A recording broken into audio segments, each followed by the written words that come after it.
Hindi matanggap ni Edward na tinabla siya ng kanyang amang si Greg at nang makita niya na talagang gagawin ni Greg ang lahat para lamang maprotektahan pa rin itong si Paolo.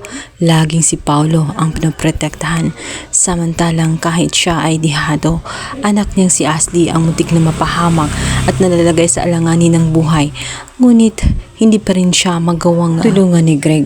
Kaya naman dito na gagawa ng hakbang itong si Edward sa anumang paraan para lamang masira ang mga Torrecampo sapagkat hindi rin naman niya mararamdaman na siya ay Torrecampo at kabilang sa naturang pamilya. Sa pagkakataong yun ay makipagsabuhatan nga siya kay Aldrin. Ang hindi nila alam ay both side nakikipagsabuhatan itong si Aldrin dahil nga gusto kasi ni Aldrin na mabawi ang naturang kumpanya. Lingid sa kalaman nila, si Aldrin ang totoong Torrecampo, samantalang si Edward ay huwad na Torrecampo. Kaya naman ganun na lamang ang galit nga nitong si Greg at talagang hindi niya ito magawang mahalin kahit anong gawin niya.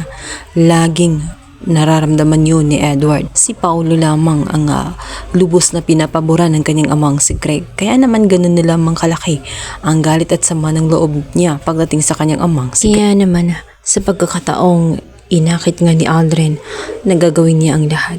At sa oras na makuha niya ang posisyon nga ni Paolo, ay nangako siya dito kay Edward na gagawin niya ang lahat na magkakaroon din siya ng access maging itong si Thea at ayon sa kanila sila muli ang mamumuno sa naturang Torrecampo Royal. Hindi alam ni Edward na mahuhulog siya sa isang patibong sapagkat si Aldrin ay hindi naman talaga nila kakampi.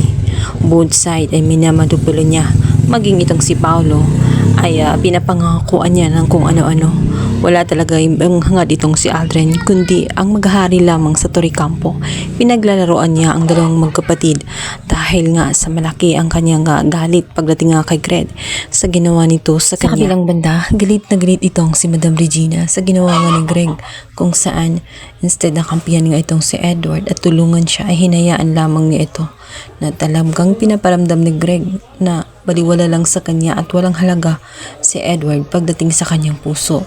Kaya naman agad na sabi nga nitong si Madam Regina na napaka-unfair na kung tratuhin nga niya itong si Edward ay parang ibang tao. Dito na may magugulantang itong si Madam Regina sapagkat hindi na kayang itago pa ang lihim nga nitong si Greg kung saan dito niya sasabihin na talagang hindi karapat dapat na kampihan nga ni Madam Regina itong si Edward sapagkat hindi naman siya totoong Torrecampo at hindi siya kasama sa kanilang bloodline.